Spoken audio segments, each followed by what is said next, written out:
Lo último que habíamos revisado el día de ayer se encontraba precisamente ligado o vinculado a la salvedad de los diferentes objetivos que se trazan en la Ley de Servicios Financieros con relación a lo que acontece en el sistema en sí y que va a ser tuición de ASFI, sobre todo el que se pueda constatar o verificar dichos objetivos o el alcance de esos objetivos en cuanto ya a la operatividad en sí de lo que denota la labor de regulación. A ver, en este sentido, la posibilidad de que estos objetivos se lleguen a plasmar, ya sea el que mencionábamos el día de ayer, referido en este caso a la promoción del desarrollo integral, el acceso universal a los servicios financieros con toda la connotación, o que se brinden dichos servicios bajo un criterio de calidad o calidez, o asegurar la continuidad de los servicios ofrecidos y otros, pues siempre van a estar necesariamente vinculados a un parámetro regulatorio o a un parámetro de lo que denota en gran medida las singularidades del ámbito de regulación financiera y que son ejercitadas no solo por el mandato de la Ley 393, sino ya por el ejercicio de competencias y atribuciones específicas denotadas por ASFI. Aparte de aquello, también por el propio mandato de la Ley de Servicios Financieros, se aplica un criterio preferente en cuanto al alcance de la ley, las determinaciones y el alcance de la ley, ya que por más de que existieran otras disposiciones legales que pudieran ser complementarias u otras disposiciones legales que pudieran aplicarse para diferentes aspectos o tópicos previstos en la Ley de Servicios Financieros, pues estas adquieren una relevancia secundaria, ¿no? La aplicación preferente siempre será en el sentido de lo dispuesto en la Ley 393 en toda su composición y que se convierte en el marco legal principal para las actividades de entidades de intermediación financiera que se encuentran reguladas por la aplicación de esta norma, ¿no? Correspondiendo a ASFI, el cumplimiento de tal determinación y el sentido de que si eventualmente se intentare la aplicación de alguna otra disposición legal, pues esta circunstancia sea desestimada de manera inmediata, ¿no? Tanto por la labor señalada o definida por ASFI, como también la vinculación existente con el Banco Central. Respecto precisamente al Banco Central, es la propia Ley de Servicios Financieros la que nos remite a su disposición legal vigente, en este caso la ley del Banco Central, que busca sobre todo el de reconocer la condición de rector de la política monetaria y cambiaria de parte de esta entidad, del Banco Central, sin desmerecer lo que denota obviamente el ejercicio de sus funciones o el ejercicio de las labores efectivas de dicha entidad, ratificada en alguna medida por la Ley de Servicios Financieros, aunque implícitamente en el desarrollo de dicha normativa pudiera haber ciertas consideraciones en contra, sobre todo en lo que denota en gran medida la particularidad de las competencias que le reconoce la Ley de Servicios Financieros al Ministerio de Economía y Finanzas Públicas. Este marco regulatorio de lo establecido en la Ley de Servicios Financieros como primer parámetro de lo que vamos a ir revisando de esta norma, determina sobre todo el campo de actuación de las entidades de intermediación. O sea, todas las entidades de intermediación formales que tenemos actualmente operando en el país, hablando de los bancos, cooperativas, instituciones financieras de desarrollo, bancos PYME, la categoría a la que han migrado los fondos financieros privados, las entidades financieras de vivienda y eventualmente la salvedad de los aspectos vinculados a la banca comunal y otros, se incorporan necesariamente al mandato normativo de la Ley 393, la que a su vez se encuentra de una u otra manera vinculada a lo que involucra estándares y normas de carácter internacional. De ahí la incidencia, por ejemplo, de las normas de Basilea o de gestión de riesgo, que de la misma manera abordaremos un poco más adelante en el desarrollo de nuestra materia cuando nos refiramos en este sentido a las operaciones financieras o las operaciones desarrolladas al interior de las entidades de intermediación, donde uno de los factores que deberá ponderarse o uno de los factores que deberá manejarse es precisamente en lo concerniente a la gestión de riesgos, ¿no? que se estipula en base a la normativa boliviana con relación a lo que se determina en un ámbito internacional o bajo ciertos estándares que fueron introducidos en nuestro país bajo el reconocimiento de las normas de Basilea,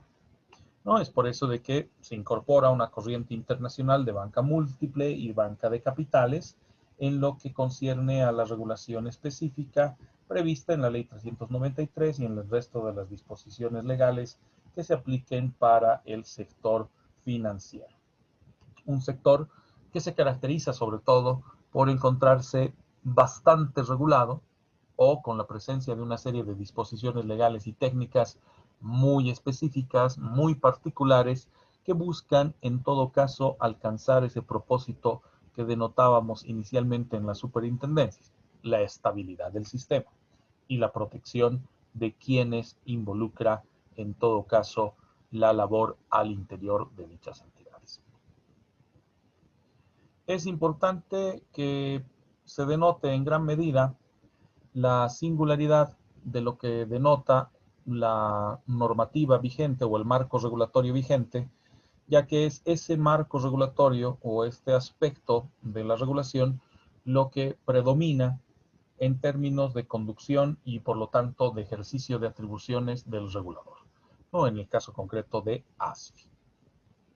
A eso se suma también, porque no podemos desmerecer la incidencia del mercado de valores o del ámbito de valores dentro de lo que es el sistema financiero en particular, y que dicho sistema financiero, en lo que concierne sobre todo a la determinación de la ley 1834, regula las circunstancias que connotan el desarrollo de actuaciones de dicho mercado, entendiendo que esta disposición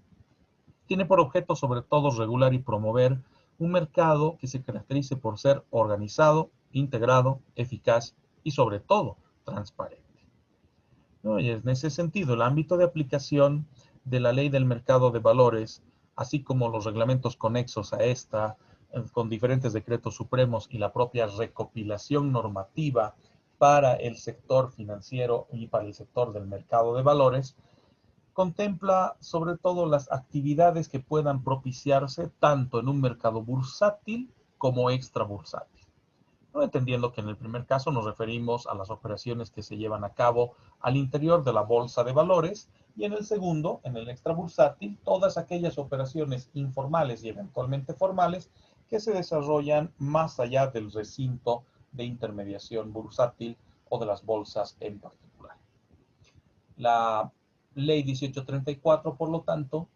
girará en torno a la determinación de la regulación de la oferta pública, de la intermediación de títulos valores, del funcionamiento de los diferentes participantes del mercado, teniendo a las bolsas, las agencias, las administradoras de fondos,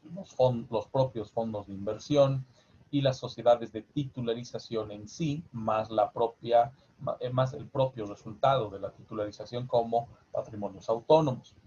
fuera de la labor ejercitada por las calificadoras de riesgo y en suma el resto de los participantes del mercado que involucran la labor de los emisores y su vinculación con los inversionistas, fuera de otras actividades desarrolladas por la entidad de depósito de valores y de cuánto individuo o empresa participe del mercado en sí. Una disposición de carácter sustantiva que denota el advenimiento de una serie de reglas o el advenimiento de una serie de parámetros de lo que connota en este caso el desarrollo de las propias actuaciones del Estado, ¿no? Y en este sentido de ASFI, en lo que concierne sobre todo al ámbito de regulación. Un ámbito de regulación que se concentra en los dos grandes sectores, los que hemos mencionado, el sector tradicional de la banca, así como también el sector del mercado de valores. Sin embargo, hacer alusión a la legislación vigente no solo debe remitirnos a estas dos disposiciones legales, ¿no? A la incidencia de la ley del mercado de valores, la 1834, y la ley de servicios financieros. En este sentido, se refiere a la ley 393, ¿no? Lo que veíamos brevemente también a partir de la clase de ayer y también la de hoy día, sino que nos remite eventualmente a otras disposiciones legales en vigencia que se han organizado en base a la denominada recopilación normativa. Tanto una recopilación normativa que responde a los diferentes factores de la regulación prevista por ASFI y antes de ASFI por las superintendencias para las dos grandes áreas mencionadas, el mercado de intermediación indirecta y el mercado de intermediación directa, ¿no? O en otras palabras, el mercado de la banca tradicional, así como también el mercado bursátil o de bolsa de valores. Esto involucra en gran medida que podamos adoptar una serie de particularidades en lo que concierne a la regulación bursátil o la regulación financiera, en lo que implica en gran medida el desarrollo de dichas funciones, o por lo menos de la atribución connotada a el regulador financiero, a ASFI, respecto a tal circunstancia. Por eso, antes de que podamos abordar la salvedad de las instituciones públicas ligadas al sistema financiero, para ver un poco de la historia del CONFIP, el CNPF, el SINAFIF y el actual CEF, el Consejo de Estabilidad Financiera, resulta importante el que podamos también apreciar cuál es el volumen de información o cuál es el volumen de regulación que se plasma para el sector financiero en sí, tanto el mercado tradicional como el mercado no tradicional. Dentro de lo que involucra, por ejemplo, el mercado tradicional, tenemos a la recopilación de normas para servicios financieros, que de manera explícita se va desarrollando en base a los diferentes libros, que además son los que vamos a revisar para el desarrollo de gran parte de nuestra materia y de las actividades que tenemos previstas para lo que involucra, por ejemplo, la constitución y funcionamiento de entidades financieras, que va a ser parte de nuestro segundo parcial, el desarrollo de operaciones y servicios, también cerrando en gran medida lo que es nuestro segundo parcial, la regulación de riesgos, que vamos a abordar tanto en el primer como en el segundo parcial en cuanto a su vinculación con las entidades de intermediación, así como las operaciones que llevan a cabo, una breve referencia con la que cerramos la materia respecto al consumidor financiero y las particularidades de los derechos que les reconoce la recopilación normativa, además de la Ley de Servicios Financieros, y otros aspectos que vamos a ir señalando de manera pues progresiva y también puntual, no necesariamente en toda su extensión, en lo que concierne a la información que se genera por parte de las entidades supervisadas, que va a ser además una de las prácticas que vamos a efectivizar también para el primer parcial, para dar lugar luego a otros aspectos como los servicios accesorios, la labor de supervisión y vigilancia de parte de ASFI y otras circunstancias que se encuentran reguladas en los 10 libros que componen la recopilación normativa de ASFI, ¿no? Una suerte de recolección de disposiciones legales que fueron emitiéndose desde finales de los 90 y gran parte de la década del 2000 al 2010, bajo las dos superintendencias. En este caso, lo que estamos viendo en este momento ha sido en gran medida reflejo de la labor de la Superintendencia de Bancos y que ahora se adopta bajo el lineamiento de ASFI, ¿no? De la regulación específica por parte de ASFI y la posibilidad de las modificaciones que puede involucrar todo lo que concierne la regulación financiera en nuestro país. Por eso, cuando hablamos de la normativa del sistema financiero o la legislación aplicable al sistema financiero, no solo nos referimos a la ley 393 o a la ley 1834, sino a esta recopilación, que la que estamos viendo o la que les estoy mostrando en este momento, es la que corresponde a el sector financiero tradicional. Que dicho sea de paso, todo el contenido de estas disposiciones se las estoy habilitando a través de plataforma UPB, teniendo en cuenta que están actualizadas a la fecha, con las actualizaciones operadas hasta esta última semana de noviembre, ya que pues ha habido algunos ligeros cambios que se han propiciado, sobre todo en el ámbito de regulación de la información como parte de los ejercicios de supervisión y fiscalización, ¿no?, que son efectivizadas por parte de ASFI. Esto en cuanto al sector financiero tradicional, bancos, cooperativas y tantas otras más, ¿no? Y en lo que concierne a el sistema de recopilación o al ámbito de recopilación normativa para el mercado de valores, comprende sobre todo a los siguientes libros. En este caso tenemos un total de 10 libros también que abordan el comportamiento de las diferentes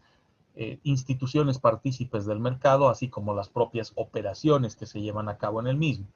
Este contenido simplemente lo vamos a referenciar en esta etapa de la materia, porque luego ustedes lo revisarán o lo abordarán como parte complementaria de lo que denota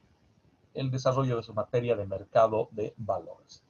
En esta recopilación normativa, por ejemplo, se establecen los lineamientos o criterios para el reglamento de oferta pública, para la elaboración de prospectos de colocación o prospectos de emisión, así como también los prospectos de compra referidos a la operación de las SAFIs para el manejo de fondos de inversión,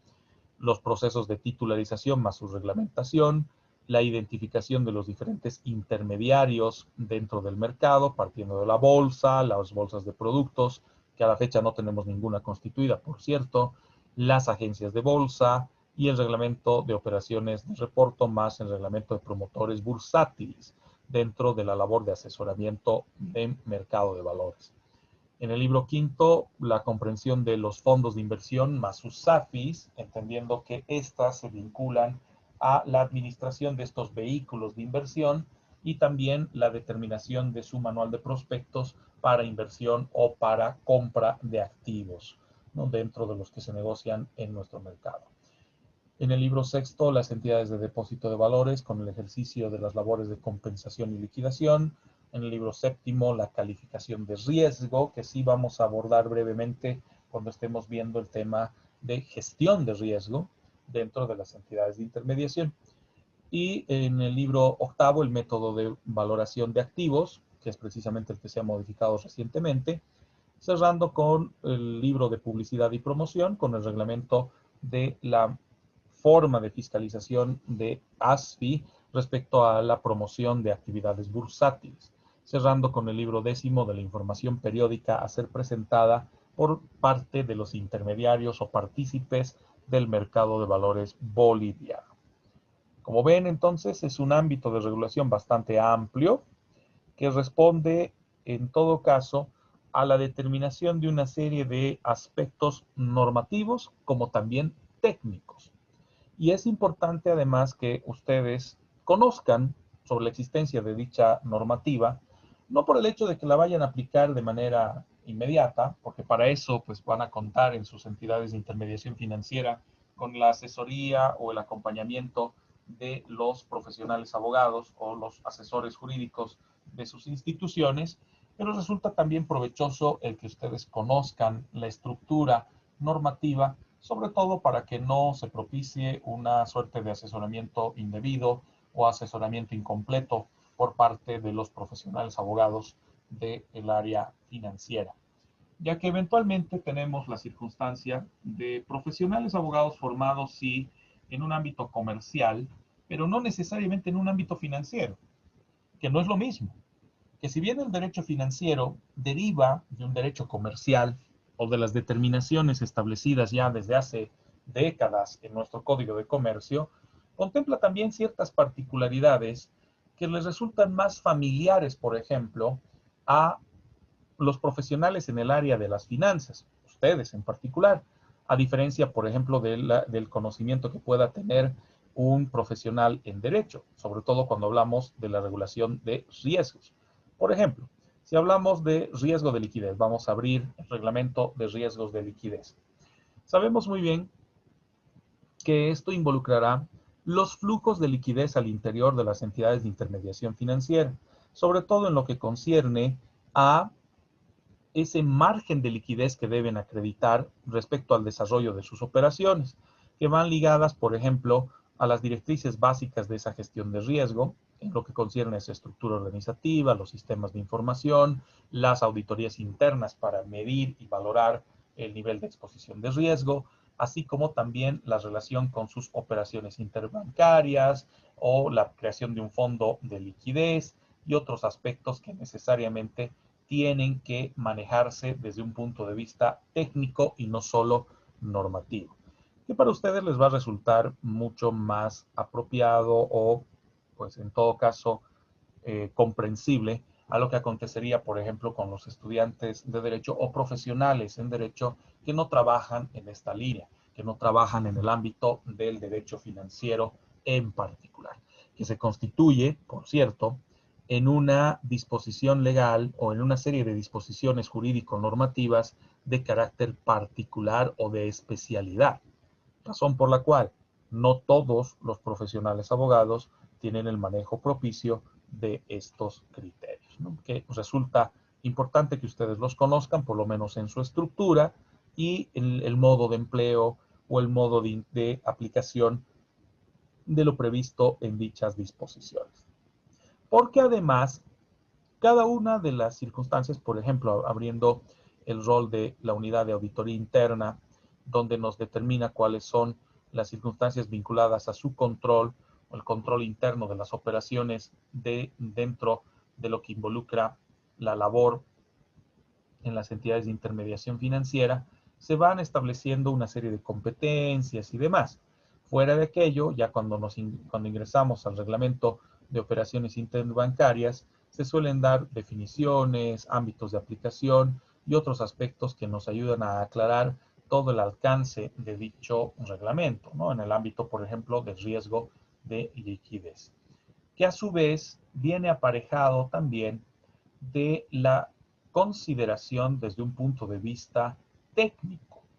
Y ahí no solamente hacemos alusión a los denominados reglamentos normativos o los instrumentos normativos que se propician dentro de nuestro sistema, en este caso en particular, por ejemplo, lo que acontece con la determinación del reglamento de riesgos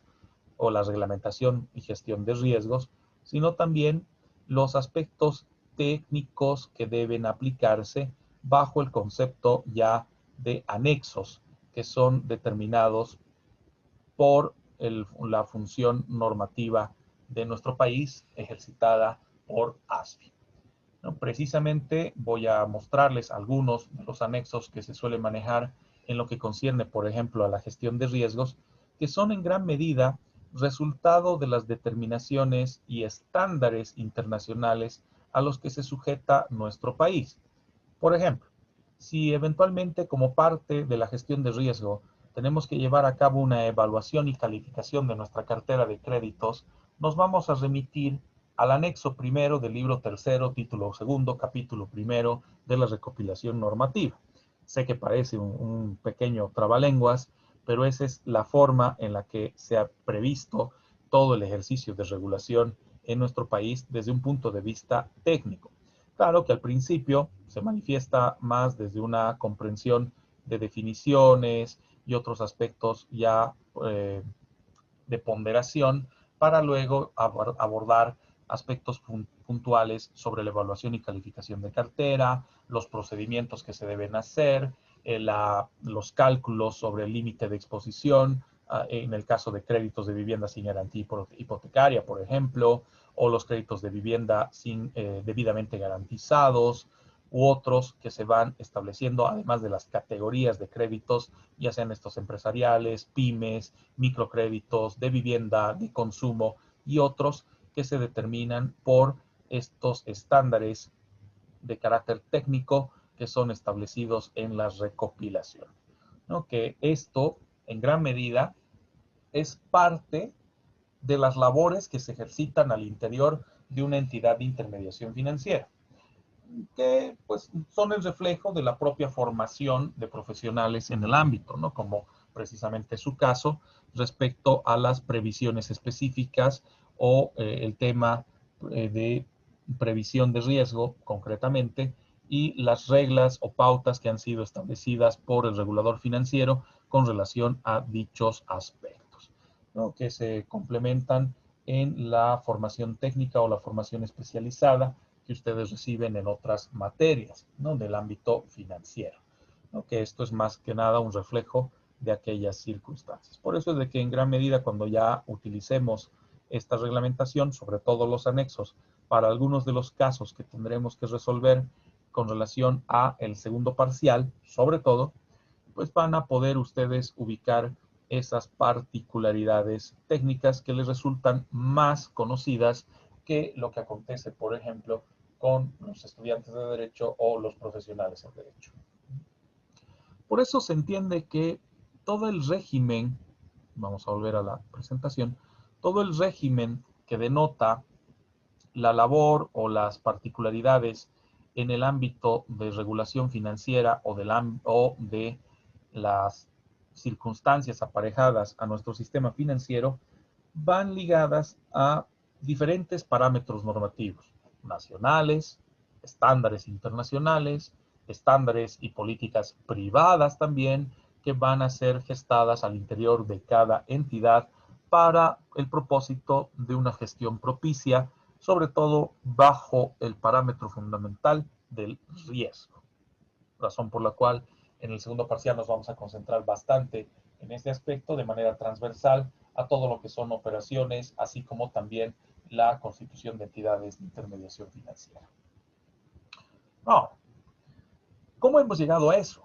¿Cómo hemos llegado a la determinación de toda esa serie de disposiciones legales, ya sea la recopilación normativa, los anexos normativos y otras recomendaciones y normas que se van estableciendo con el propósito de regular a nuestro sector, de regular a todo el mercado y el sistema en sí? Pues la respuesta la ubicamos en la presencia de las siguientes instituciones públicas. La que actualmente se encuentra en vigencia es el Consejo de Estabilidad Financiera, el CEF. Pero el CEF tiene como antecedentes más remotos al CONFIT, al CNPF y al SINAFIP. Eventualmente podríamos citar muchos otros más e incluso la labor que ejercitaba el Banco Central de Bolivia hasta antes de la década del 80, concretamente las reformas operadas a partir del 85. Pero para no retrotraernos tanto en el tiempo, vamos a concentrarnos sobre todo en lo que acontecía durante ese periodo. Cuando nos referimos al CONFIP o al Comité de Normas Financieras de Prudencia, hacemos alusión precisamente a la singularidad que denota este ente bajo las siguientes circunstancias. El CONFIP se creó mediante las normas financieras de prudencia, o mejor dicho, mediante la disposición de la Ley de Propiedad y Crédito Popular, concretamente su artículo 30, como un órgano encargado de la aprobación de las normas prudenciales para el desarrollo y funcionamiento del sistema financiero. ¿Bajo qué premisa? Procurar evitar una excesiva exposición a riesgo y que dichas recomendaciones inicialmente emanadas por un análisis técnico propiciado por el CONFIP, por los miembros del CONFIP, se pueda plasmar en última instancia en la determinación de ciertas normas de cumplimiento obligatorio y que buscan la coordinación entre las diferentes actividades desarrolladas por los entes de regulación de aquel entonces, la Superintendencia de Bancos y la Superintendencia de Pensiones, Valores y Seguros. ¿Por qué la referencia además al CONFIP? Porque este ente fue el primero en tener un abordaje específico o especializado de las labores efectivizadas dentro del mercado o el sistema financiero, tanto tradicional como no tradicional, o sea, de intermediación indirecta y de intermediación directa. Bajo esa lógica, el CONFIP fue el responsable de considerar y aprobar las normas prudenciales aplicables a todo el sistema, ¿no? En lo que concierne al funcionamiento de la banca, la gestión del riesgo, todo el tema previsional, el hecho de poder verificar la incidencia de las operaciones que lleva a cabo o que llevan a cabo las entidades de intermediación financiera y que dicha circunstancia esté aparejada a las previsiones también de las normas complementarias, concretamente lo previsto por la ley del Banco Central, la ley de pensiones, la ley del mercado de valores y de seguros y otras normas conexas que fueron gestándose de manera paralela o de manera posterior. Entendiendo que la atribución principal del CONFIP está ligada no solamente al análisis de dichos sectores o mercados, sino también a aprobar aquellas normas que se vayan a articular en base a la legislación vigente. La relevancia pues se pone muy de manifiesto porque hasta la fecha la estructura normativa, la base o idea normativa que predomina en el desarrollo de nuestras operaciones o en el desarrollo de las labores del sistema financiero se fundamenta en lo previsto o enunciado o recomendado por el CONFIP. Una labor que estaba orientada a los siguientes objetivos. Primero, debía tomarse en cuenta la naturaleza, la constitución, así como también la composición y órganos de dirección al interior de las entidades financieras, no solo las entidades bancarias, sino también las entidades financieras no bancarias, dentro de la determinación además de los capitales mínimos, las actividades permitidas y otros aspectos que deban ser previstos o deban ser regulados por el ente correspondiente, tanto la super de bancos como la super de pensiones, valores y seguros, ¿no? En aquel entonces, y lo que hoy sería la labor de ASFI. De la misma forma, le debemos al CONFIP la regulación de los esquemas de microcrédito en todo el territorio nacional, fijando la esencia o naturaleza de estos, sus alcances, su aplicación, qué instituciones pueden ser intermediarias del microcrédito, sobre todo en su primer momento los denominados fondos financieros privados y eventualmente las IFDs, las instituciones financieras de desarrollo que se plasmaban como alternativas para el acceso a microcréditos, más allá de los que se vinculaban a la banca tradicional. También la determinación de normas relacionadas a la solvencia y planes de rehabilitación de las entidades que operan en el ámbito de seguros, pensiones y valores en el marco de sus normas sectoriales vigentes, entendiendo que estos sectores se vieron bastante afectados por lo que connotaba la hiperinflación, innegable también que se afectó el sistema bancario tradicional, pero en el caso del ámbito de pensiones, de valores y de seguros, sobre todo pensiones, hubo una afectación mayor porque eran ámbitos, en el caso de pensiones, era un ámbito manejado sobre todo por entidades públicas, que en gran medida quebraron o demostraron su profunda ineficacia en la gestión financiera, ¿no? Y eso dio lugar a la llegada de las AFPs, las administradoras de fondos de pensiones, como resultado también de la ley que se emitía para el efecto, ¿no? Que es concordante con las recomendaciones emitidas por el propio CONFIP. Y que mal que bien ha mostrado un derrotero interesante, por lo menos de una gestión un tanto más propicia a la que efectivizaba el Estado con relación al manejo de los fondos de pensiones. De la misma forma, el CONFIP involucraba el abordaje de las operaciones de entidades de intermediación financiera de segundo piso. Ya se plasmaba la idea de un banco de inversión, inicialmente bajo la premisa de NAFIBO, Nacional Financiera Boliviana, que resultaba sobre todo de las leyes del año 2000 o las disposiciones legales emitidas en el año 2000 con relación a el jubileo y las mesas de diálogo durante el gobierno de Hugo Banzer Suárez y luego en la continuación de Jorge Tugto Quiroga, ¿no? Su vicepresidente, luego del deceso de Hugo Banzer, ¿no? Que en este caso dio como resultado la estructura formal para la constitución posterior del BDP, del Banco de Desarrollo Productivo, como única entidad de segundo piso en nuestro país, que también abordaremos un poco más adelante ya en el desarrollo de nuestro segundo parcial. El CONFIP, por lo tanto, se constituía en la base de un órgano colegiado con la presencia o la participación del presidente del Banco Central, de los superintendentes de bancos y entidades financieras y de pensiones, valores y seguros, así como también el viceministro del Ministerio de Hacienda, o uno de los viceministros del Ministerio de Hacienda, hoy conocido como Ministerio de Economía y Finanzas Públicas. ¿Con qué objetivo? Con el objetivo de que esta composición macro,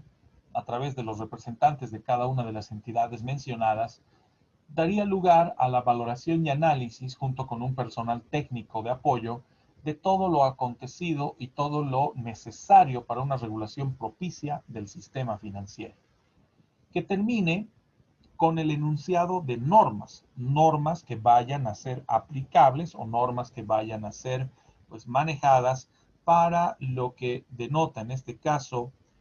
el funcionamiento, regulación del mercado financiero, procurando en todo caso que no se altere, que no se modifique o que no se restrinja el contenido de dichas disposiciones y también las que ya en su momento hubieran sido emitidas por las dos superintendencias regulatorias. Entendiendo que la función primordial de dichas superintendencias dentro del CONFIP iba sobre todo al monitoreo, la fiscalización y la regulación del cumplimiento de las disposiciones emanadas del comité. Razón por la cual reconocíamos que el comité no tenía facultades para pronunciarse en otros aspectos que escapaban del ejercicio de sus atribuciones, como es el caso de la política monetaria, la política cambiaria, que se mantenían siempre bajo un criterio exclusivo y privativo de parte del Banco Central. Circunstancia que con la Ley 393 se ha modificado brevemente, lo propio con el Decreto Supremo 29894, al haberle otorgado competencias al viceministerio dentro del Ministerio de Economía con relación a este factor, ¿no? A la determinación de políticas monetarias o políticas crediticias que eran antes tuición privativa y exclusiva del Banco Central, como se reconocía en la Ley de Propiedad y Crédito Popular que dio nacimiento o que permitió que surja el CONFIP. La estructura de este comité involucraba sobre todo una labor específica de parte de las superintendencias, quienes fuera de propiciar el análisis y valoración de la normativa que se aplique para el sistema, tanto tradicional como no tradicional, eran también responsables de elaborar y aprobar los reglamentos de normas de control y supervisión, que fueren aprobados en última instancia por el CONFIP. De ahí la importancia de este comité. Básicamente, hoy, todo lo que hace ASFI tiene su origen en la normativa CONFIP, en lo que ha involucrado esa suerte de transformación en un parámetro regulatorio cada vez más propicio, cada vez más adecuado, en lo que concierne a la fiscalización, la regulación y la supervisión de lo que acontece dentro del sistema financiero, tradicional y no tradicional. Permítame un instante, chicos, por favor.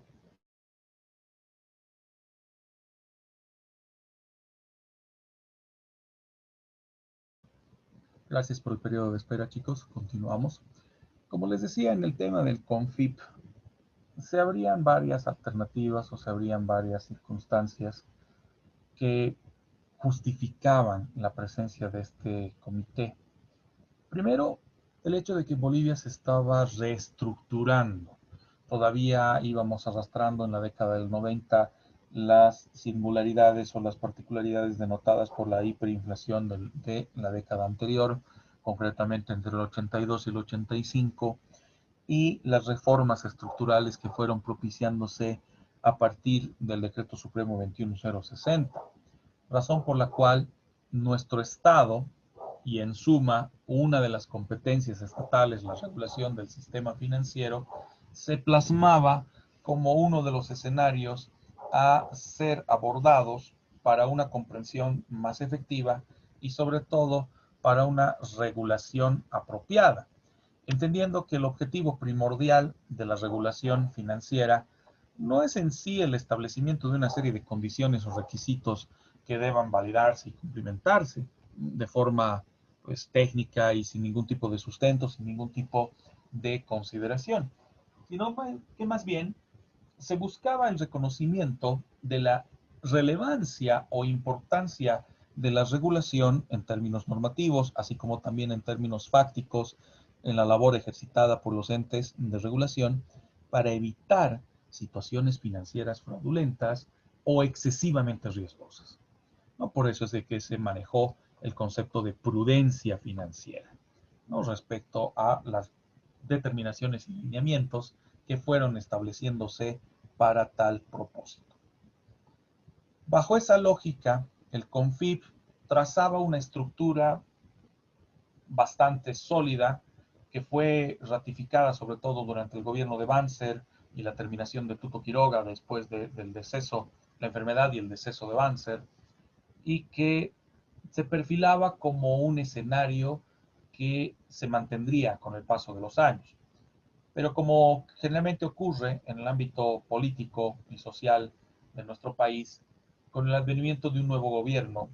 se suele desestimar casi siempre, incluso en los gobiernos de continuidad,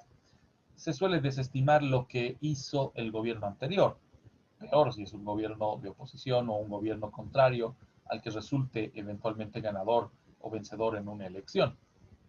Y lamentablemente en el caso del CONFIP no fue la excepción. Razón por la cual, después del lineamiento establecido por el CONFIP respecto a su naturaleza, respecto a las particularidades que denotaba, todavía trajo consigo alguna serie de complicaciones en el ámbito ya de normas del CONFIP, porque si bien permitía la presencia y la labor específica de los entes de regulación, la Superintendencia de Bancos, las Superintenciones, el Banco Central y el propio Ministerio de Hacienda, se denotaba todavía un proceso de transición bastante largo para poder estructurar de mejor manera o por lo menos perfilar un esquema de regulación que resulte ser provechoso para los sectores identificados, entendiendo que cada superintendencia tenía que asumir la determinación de las reglas necesarias a ser aplicables en sus sectores, asumiendo obviamente dicha responsabilidad y promoviendo o proponiendo las modificaciones normativas que debieran propiciarse para el desarrollo oportuno de los sectores representados, ¿no? De los diferentes sectores que denotan parte del ejercicio de nuestro sistema financiero y la regulación de este. En cierta medida, tal determinación o tal circunstancia en lo que concierne a la regulación financiera ha sido realmente provechosa porque se concentró en un ejercicio autonómico y técnico de las labores de regulación, bajo la premisa de que dichas entidades no necesariamente se encontraban sujetas a las determinaciones del gobierno central. ¿Qué ventaja tenían, por ejemplo, los superintendentes en sí? El hecho de poder escuchar, poder recibir las recomendaciones del Ministerio de Hacienda y eventualmente de otras dependencias estatales, a excepción del Banco Central, porque en el caso del Banco Central prácticamente había que cumplir lo que esta entidad determinaba, pero el resto de las entidades públicas, en el cotejo que se hacía por parte de los superintendentes, dejaba en manos de dichas superintendencias la determinación final, cosa que actualmente, entre comillas, ya no ocurre, porque ASFI, que ha reemplazado a las superintendencias, lo que hace es convertirse en un brazo operativo de las decisiones del ministerio, ¿no? En este caso del Ministerio de Economía y Finanzas Públicas. A pesar de todo aquello, a pesar de esta circunstancia, entre lo positivo y negativo, el CONFIP nos trajo una salvedad ya de forma explícita. La regulación financiera no puede recaer en una labor arbitraria o en una labor desapegada de factores técnicos y consideraciones específicas que tengan que propiciarse por profesionales especializados en el área, ya sea desde el enfoque del regulador o desde el enfoque de los propios prestadores de servicios, las entidades de intermediación o los participantes del mercado bursátil. Esto trajo consigo una serie de propuestas para la mejora o la profundización de la labor ejercitada por el CONFIP bajo la posibilidad de que se incorpore al sector privado en las previsiones de dicho ente, no con derecho a voz, no con la posibilidad de que puedan definir, por ejemplo, contenidos normativos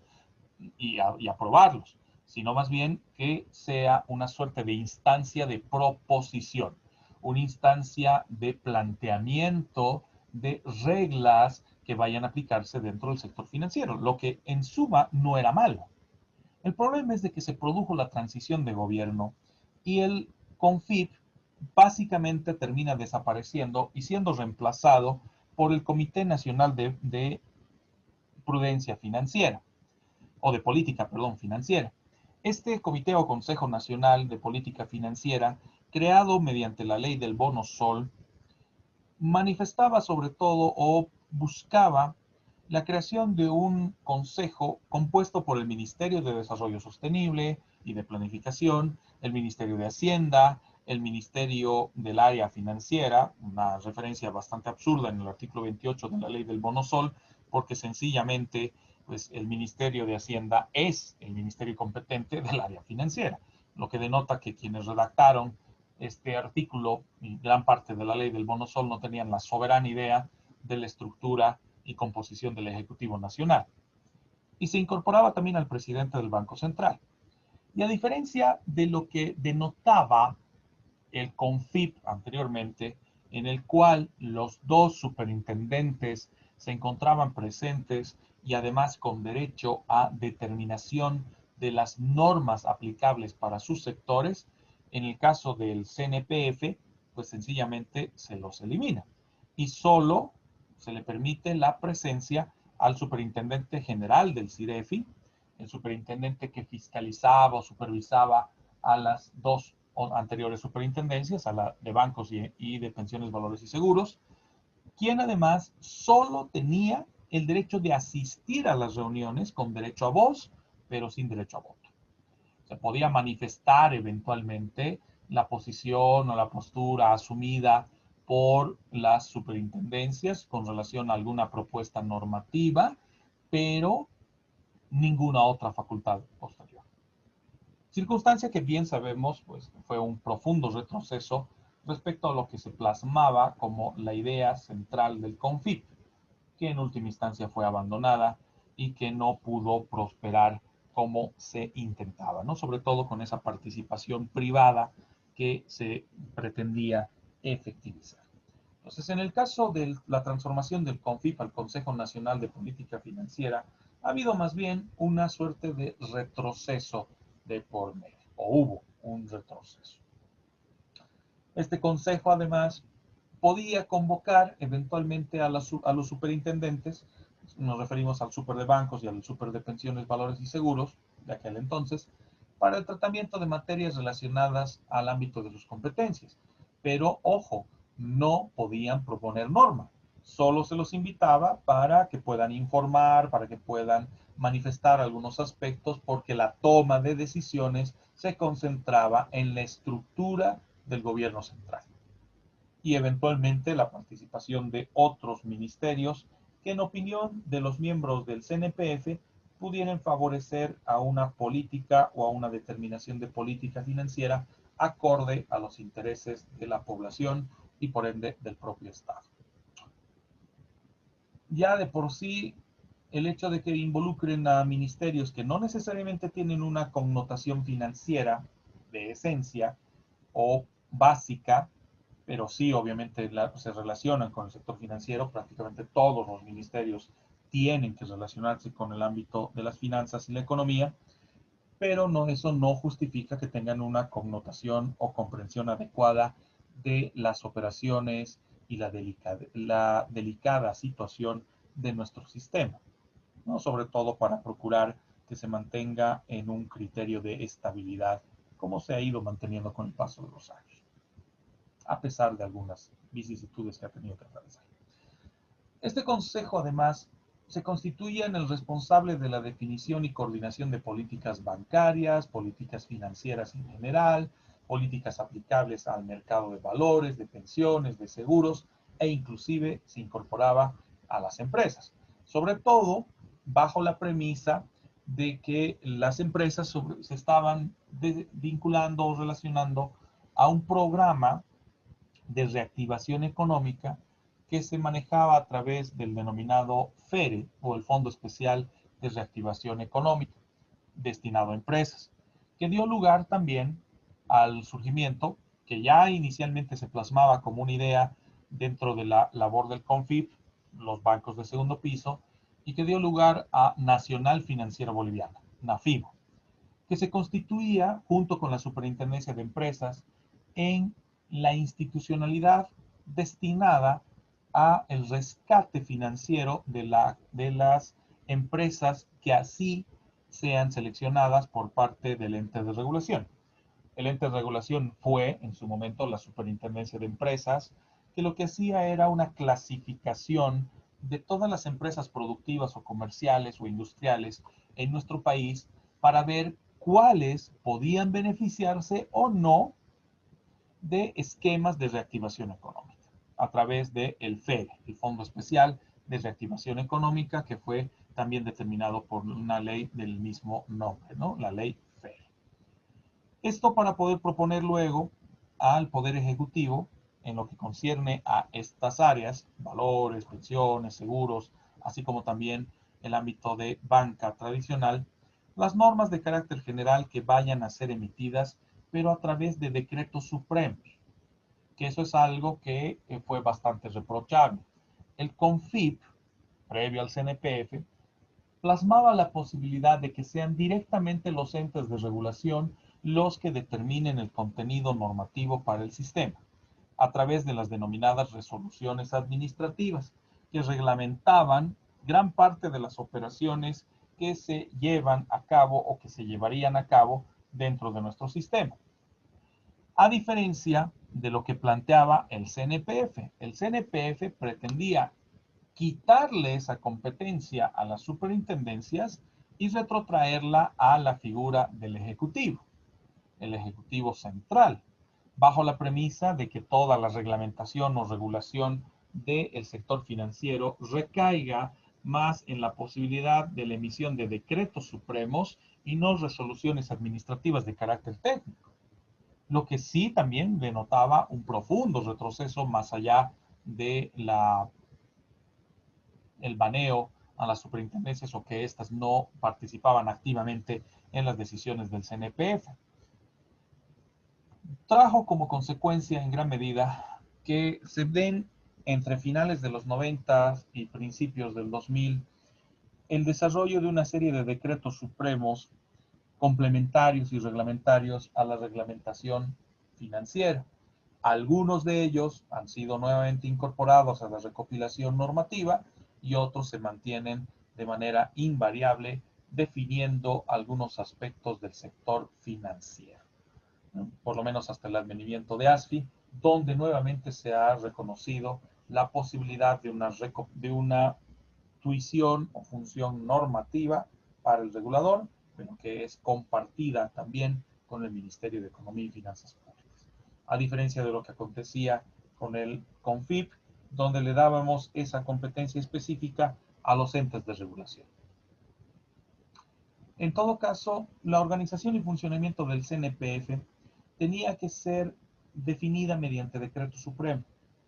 y este pues demoró bastante en ser promulgado o en ser definido o redactado, lo que también pues afectó de sobremanera el desarrollo de operaciones de dicho ente, fuera de el cambio que se propiciaba también por las circunstancias políticas imperantes en nuestro país. Resultado, llegamos al SINAFID. El SINAFID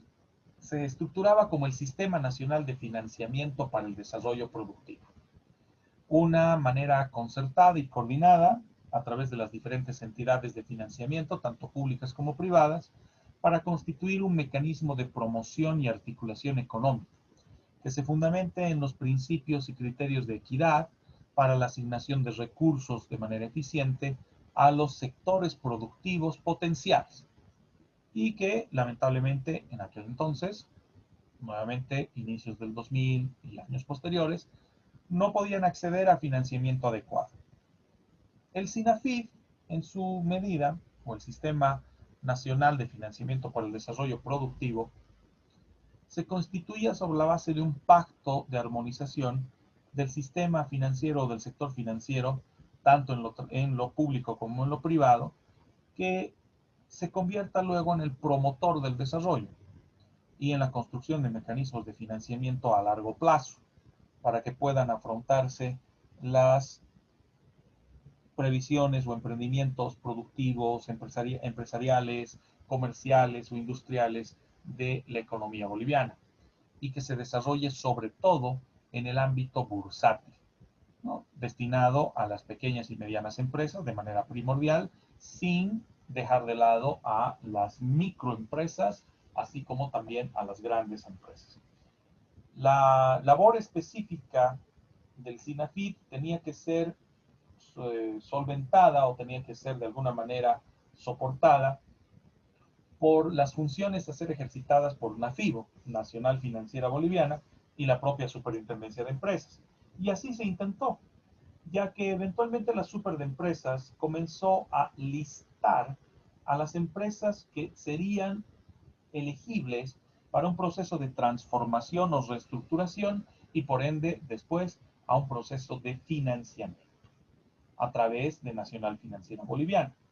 sobre todo procurando optar por mecanismos bursátiles para la obtención de recursos. Y dentro de esos mecanismos bursátiles, uno en particular, la adopción de procesos de titularización o empaquetado de activos para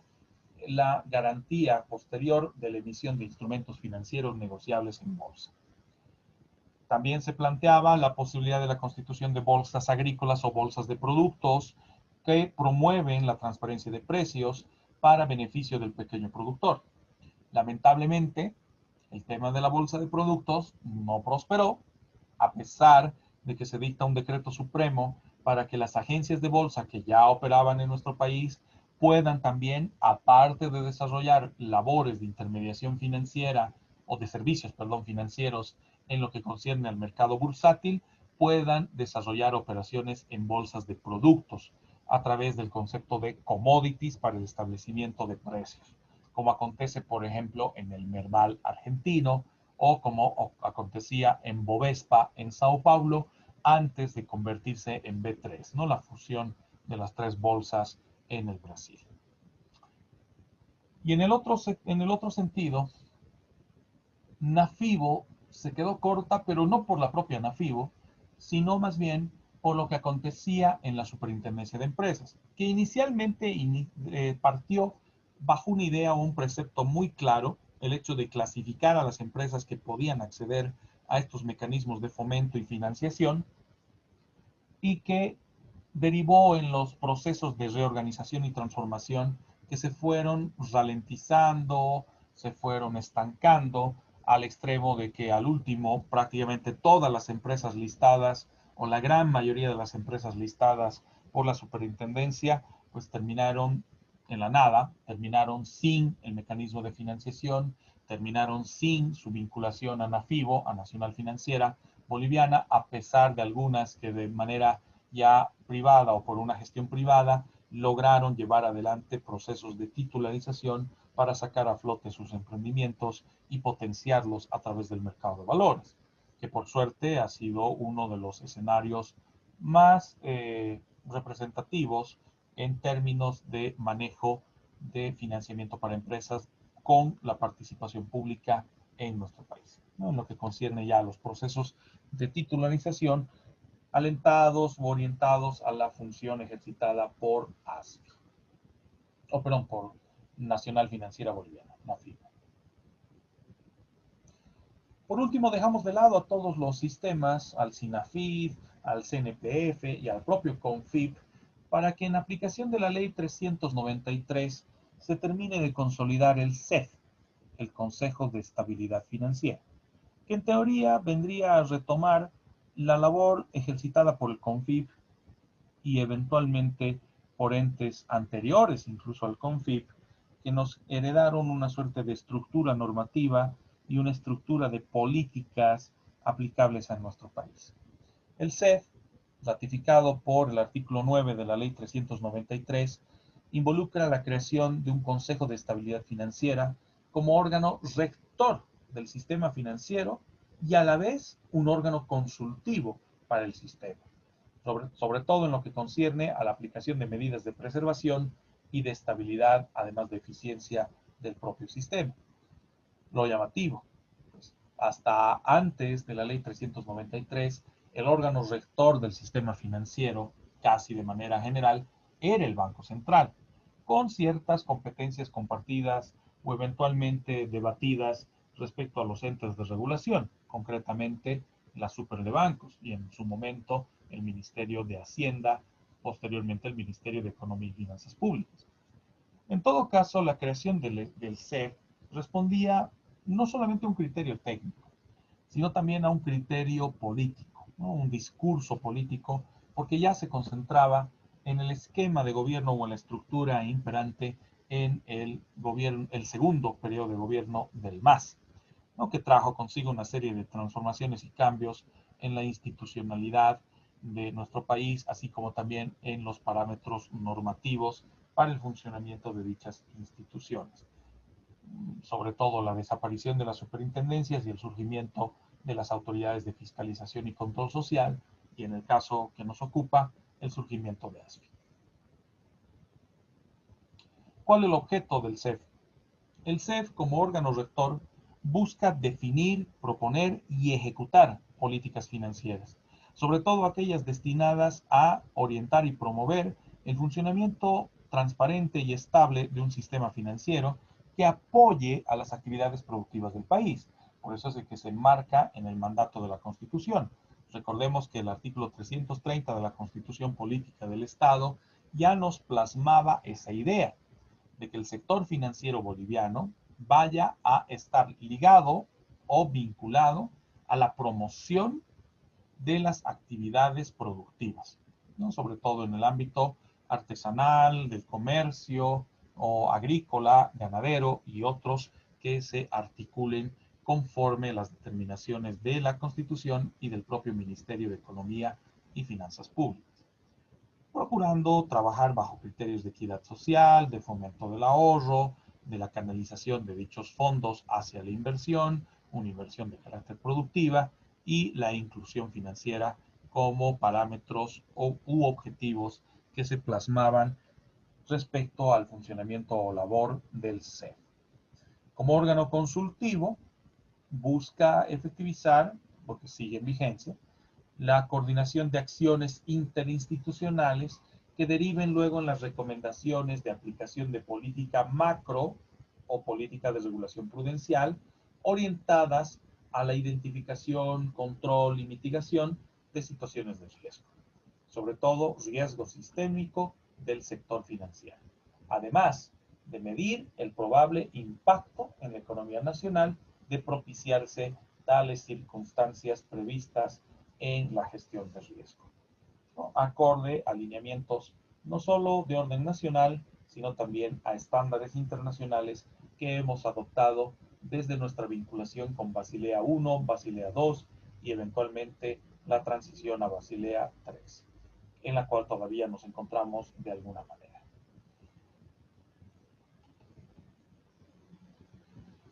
¿Cómo se encuentra conformado el CEF? El CEF actualmente se encuentra conformado por la representación del Ministerio de Economía y Finanzas Públicas a través de su ministro o ministra en calidad de presidente, el ministro o ministra de Planificación del Desarrollo, como parte activa y operativa del CEF por su vinculación con el sector productivo, el presidente o presidenta del Banco Central de Bolivia, los directores ejecutivos o directoras ejecutivas de ASFI y de la Autoridad de Pensiones y de Seguros, ¿no? Como entes de regulación en particular. Lo rescatable o lo provechoso de este esquema es de que vuelven las entidades de regulación a ser partícipes en la determinación y definición de políticas dentro del sistema financiero nacional, circunstancia que ya se vio limitada con el CNPF y con el propio SINAFID, pero en la práctica denota sobre todo una incidencia dominante o por lo menos de determinación casi absoluta, de parte del Ministerio de Economía y Finanzas Públicas, y el resto de los participantes en una suerte de sujeción a dichas determinaciones, con una leve y casi nula posibilidad de respuesta contraria de parte del resto de los entes mencionados. De la misma forma, dentro de la estructura del CEF se determina que ASFI asuma la función técnica de la Secretaría, entendiendo que su labor primordial consiste en darle seguimiento a las operaciones realizadas por el CEF y las determinaciones adoptadas por dicha entidad para que puedan operativizarse en los planos y mercados correspondientes, ¿no? En este caso, banca tradicional, valores, pensiones y seguros.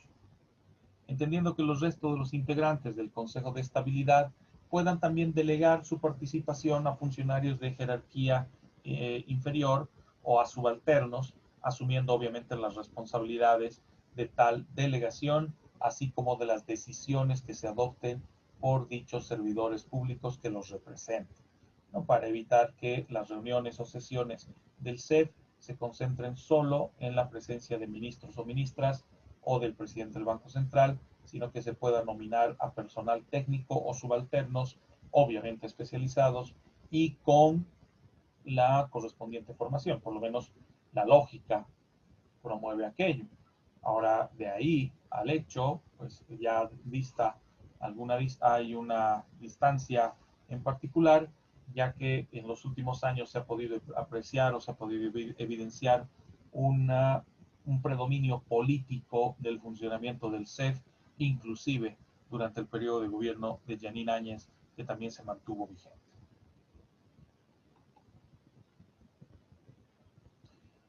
¿Cuál es el resultado de las labores del CEF? La propuesta, la recomendación de norma, la recomendación de política aplicable para el sector, que en este caso son emitidas mediante resoluciones de consejo y que luego las autoridades de fiscalización y control social, concretamente la APS y ASFI, serían las responsables de operativizar dicha propuesta o recomendación para integrarla como parámetro normativo de lo que involucra la regulación de ambos mercados,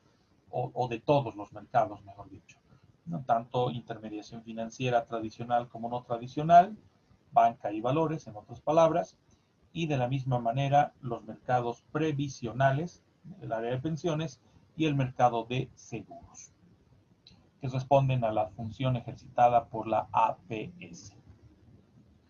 Entre las atribuciones específicas detalladas en la Ley de Servicios Financieros para el desarrollo de labores del CEF, se identificaba a las siguientes atribuciones de manera inextensa. Primero,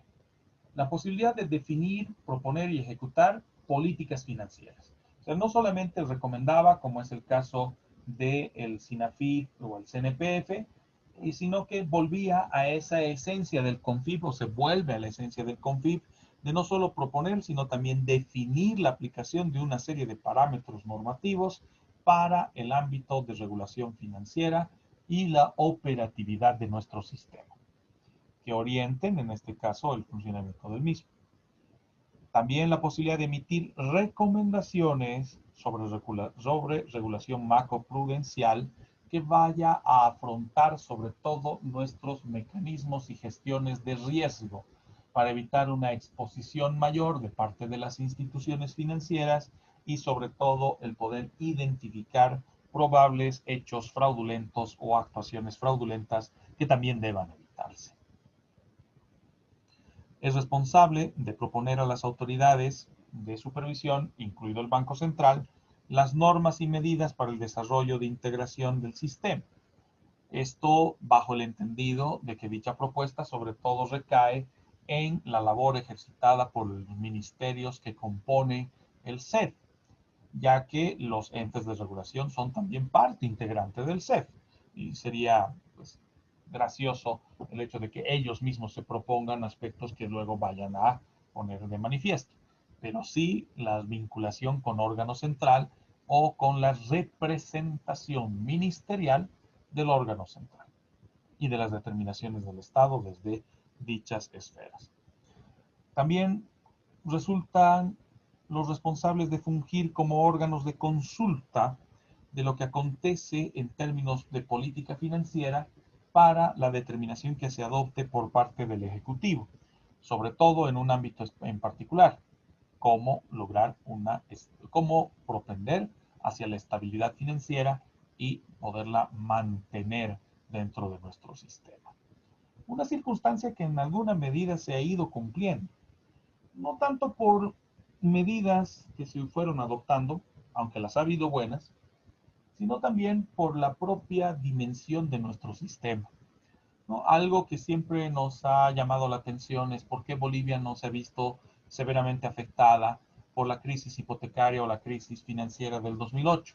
que hemos sentido obviamente la incidencia de dicha crisis, pero no en la magnitud que lo sintieron eventualmente otros países, sobre todo porque dichos países o dichas regiones tienen un vínculo con un sistema financiero internacional bajo el parámetro de las operaciones de inversión o las operaciones bursátiles. Obviamente, en el caso de nuestro país, nuestra vinculación internacional casi se remite a el vínculo que tenemos con Merval, con el mercado de valores argentino, algo de relación con Bovespa antes de su fusión para la creación de B3, las tres bolsas fusionadas en una sola, y una leve participación con el IPC chileno y el IPC peruano, ¿no? Pero después, más que nada, una desconexión casi absoluta de los mercados financieros. Es más, las últimas dos colocaciones de bonos soberanos por parte de Bolivia en mercados internacionales se propiciaron casi luego de 80 y tantos años de operaciones, o mejor dicho, de estar al margen de operaciones de orden internacional desde el sector público, ¿no? En lo que concierne a los bonos soberanos. Y tampoco es que haya sido una maravilla nuestra participación con la colocación de dichos bonos, ¿no? El Perú se mataba de risa básicamente de lo que acontecía en nuestro país cuando, me acuerdo, Arce Catacora junto con Linera y otros, pues, o García Linera, perdón, que se llenaban de lágrimas para hacer alusión de la colocación de bonos soberanos de nuestro país por un monto de 500 millones de dólares, cuando semanas antes el Perú había hecho una colocación por 5.000 millones de dólares, que le permitió asegurar y le permite todavía asegurar su presupuesto hasta el 2031 o 2032, mientras nosotros todavía nos encontramos en un franco debate de si nuestra economía nos va a permitir pagar los aguinaldos de este fin de año. Pero pues es innegable que el volumen de operaciones financieras de nuestro país debiera por lo menos articularse a un plano internacional, ya sea poco a poco, a través de los instrumentos que ya hemos ido negociando, los denominados bonos soberanos. Podría asumirse un pequeño nivel de riesgo más elevado por el beneficio que pudiera conllevar, pero siempre bajo criterios prudenciales. Y ahí es donde entra nuevamente el SEF. Por eso es de que termina siendo un órgano de consulta del órgano ejecutivo en materia de estabilidad financiera. Y eventualmente también se le puede reconocer otras atribuciones al SEF, ya sea derivadas de disposiciones legales conexas, de disposiciones legales que vayan a ser emitidas respecto a las determinaciones de órgano central o de gobierno central, o inclusive las disposiciones que se emanen de los propios entes de regulación, concretamente ASFI y la propia APS, e inclusive el Banco Central de Bolivia. La orientación entonces de la labor ejercitada por el SEF se concentraba más que nada en la determinación del denominado riesgo sistémico, donde se determinen las circunstancias que podría involucrar una gestión adecuada, así como una gestión inadecuada del riesgo sistémico o de lo que compromete el riesgo sistémico para el sistema financiero, y que emite, por lo tanto, como resultado de lo que denota la labor del SEF, una serie de recomendaciones para preservar las operaciones desarrolladas en nuestro sistema financiero y que en gran medida estarían ligadas también a una circunstancia relacionada a la estabilidad y la competitividad de nuestro sistema. Una circunstancia que, como les digo, pues no deja de ser provechosa, por lo menos en el enunciado normativo,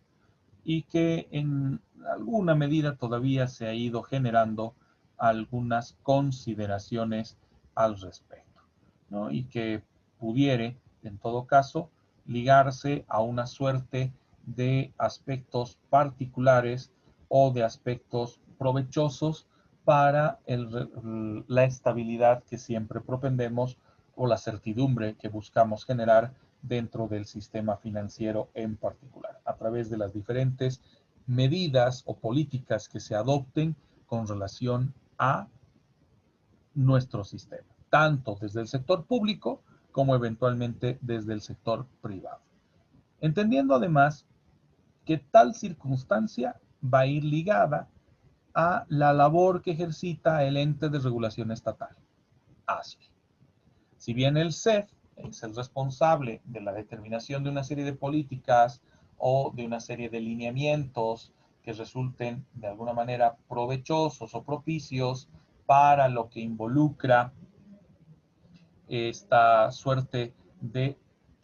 manejo prudencial de las finanzas, manejo prudencial del sistema, tanto el sistema financiero público como el sistema financiero privado, pues trae consigo también la fiscalización y supervisión que será efectivizada, además del parámetro de regulación,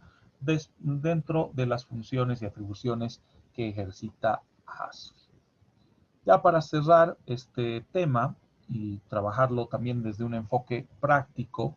vamos a volver a la conformación de grupos. Si gustan, mantenemos los grupos que hemos ido ya gestando, pero esta vez ya para una apreciación puntual, que tiene que ver precisamente con el tema de bonos soberanos. Tomando en cuenta que en el 2012 se habían retomado la colocación de bonos soberanos en mercados internacionales, o sea, bonos de Bolivia negociados en mercados internacionales,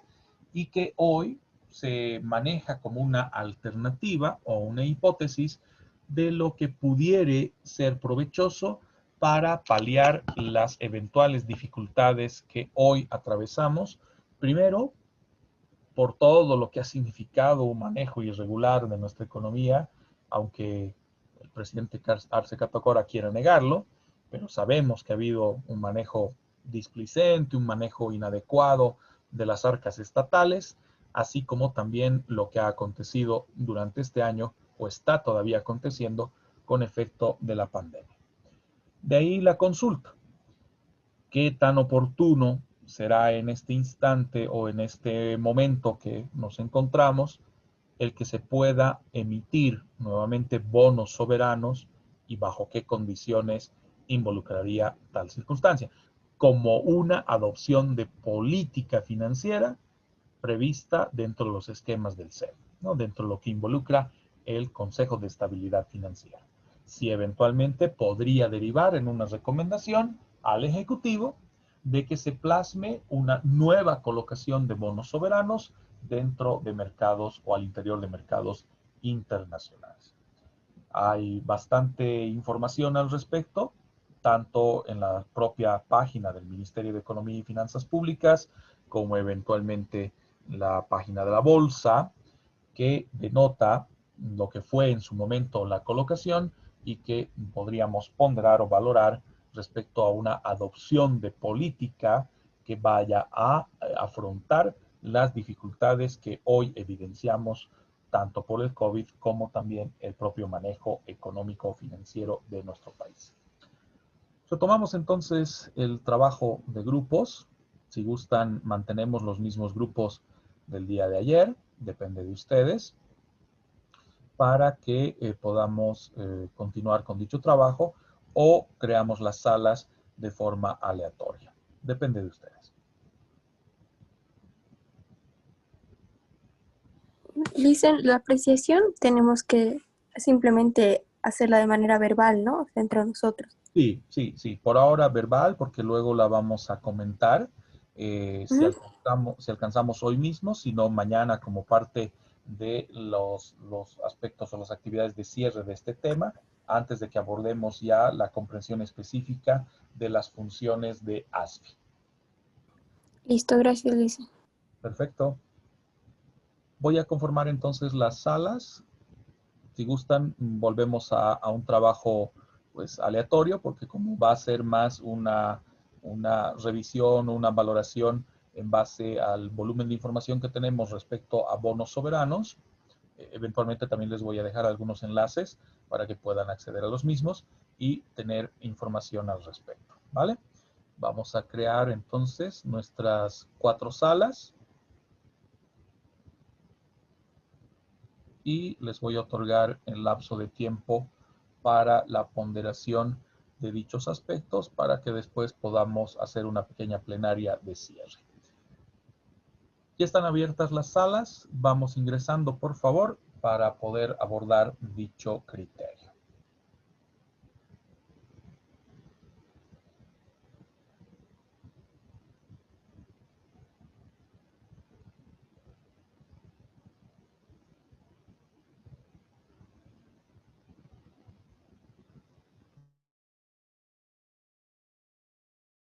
La consideración en base a lo que han podido ustedes conversar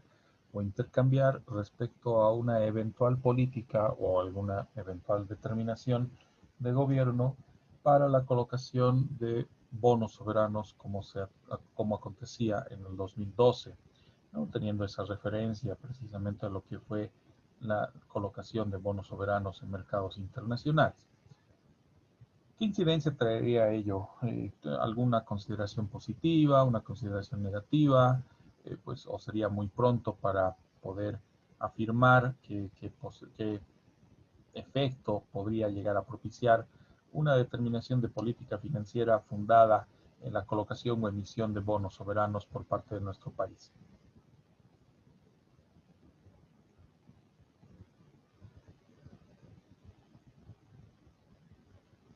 ¿Qué aspectos han podido identificar respecto a una eventual política o una eventual decisión en ese sentido? Tal vez que el Estado podría acceder a ceder unos bonos, ya que este año tal vez no ha recibido tanto apoyo fiscal y Ya, ha dado varios bonos, entonces tal vez podría emitir unos bonos, cosa de financiarse. perfecto. Ahora, la particularidad, como bien sabemos, de la emisión de bonos soberanos, pues denota no solamente el hecho del mecanismo de financiamiento o entenderse como un mecanismo de financiamiento, sino también la posibilidad de determinar las condiciones sobre las cuales va a operar dicho mecanismo, tomando en cuenta que en gran medida, pues la situación en la que nos encontramos o en la que se encuentran la mayor parte de los países, no es que se diga una situación pues común o una situación estándar, razón por la cual eventualmente la colocación de instrumentos en mercados financieros o en mercados internacionales, en este caso ya desde el enfoque de instrumentos del propio Estado, o bonos soberanos, como en este caso, podría traer consigo algunas consideraciones positivas respecto a las circunstancias en las cuales se propiciaría dicha colocación, siempre y cuando se negocie de manera oportuna también, ¿no? Porque en todo caso, pues la salvedad de la colocación es una, así como también las incidencias o el costo o los requisitos para que dichos bonos lleguen al mercado o lleguen a los inversionistas a los que apuntamos. Si eventualmente el Estado llegaría a tomar una determinación de esta naturaleza, tendría que ser el SEF el que haga dicha valoración, ¿no? De acuerdo a lo que se prevé en la normativa actual o en la normativa vigente. Y esa ponderación o valoración tendría que ir aparejada, sobre todo a una suerte de análisis prospectivo, fuera del hecho también de señalar, y bueno, ¿qué hacemos con ese mecanismo de financiación? Porque si eventualmente, como se ha escuchado eventualmente entre los entornos palaciegos, de que se analiza la posibilidad de la colocación de bonos soberanos para dar cobertura a gasto corriente, pues sería un despropósito, ¿no? Y en todo caso, más bien tendría que ir ligado a ciertos puntos neurálgicos de la economía boliviana para el fomento precisamente del aparato productivo, o si se va a destinar a gasto que sea por lo menos en el ámbito de lo requerido, educación y salud. En este caso, más salud que educación, lamentablemente, ¿no? Por el tema de lo que denota todavía los efectos de la pandemia, sin desmerecer las otras áreas que podrían ser beneficiadas con la inyección de capitales a través de operaciones en el mercado bursátil o en el mercado financiero internacional. ¿Qué otras consideraciones podríamos tener o qué otras ponderaciones podríamos efectuar con relación a una eventual política de esta naturaleza?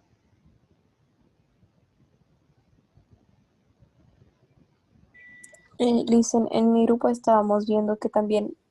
o sea, si bien sería, como dicen, una alternativa tal vez viable en esta época de economía, hay que pensar mucho en la capacidad de pago, ¿no? Lo que Exacto. hablábamos hace un rato. Claro que sí, porque obviamente cuando hablamos de cualquier obligación de carácter financiera, necesariamente tiene que sopesarse no solo el hecho de qué vamos a hacer con los fondos capturados, sino también si realmente contamos con una capacidad de retorno o una capacidad de pago efectiva que pueda ser sostenible y que a la vez sea, pues, apetitosa o por lo menos atraiga la atención del propio mercado. Porque si no logramos dicha atención, si no logramos de alguna manera establecer una serie de criterios como para que los bonos sean colocados, pues también esto va a incidir de manera negativa a la misma operación, ¿no? Por eso también se maneja una hipótesis dentro de lo que se ha escuchado, por lo menos en entornos palaciegos, de que si se optaría por una medida de esta naturaleza,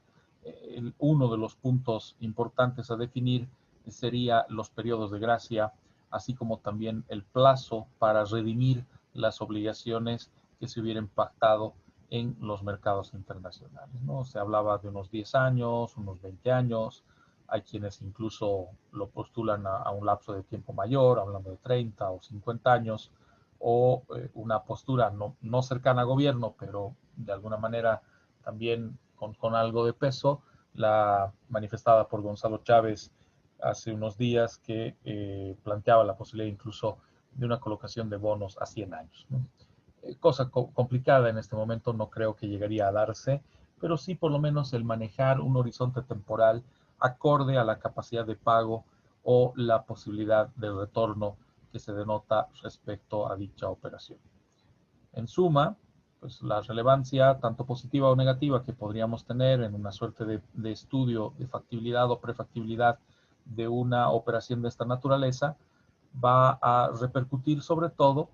en la capacidad del Estado, como bien han mencionado, y de la misma forma el destino de los fondos en particular,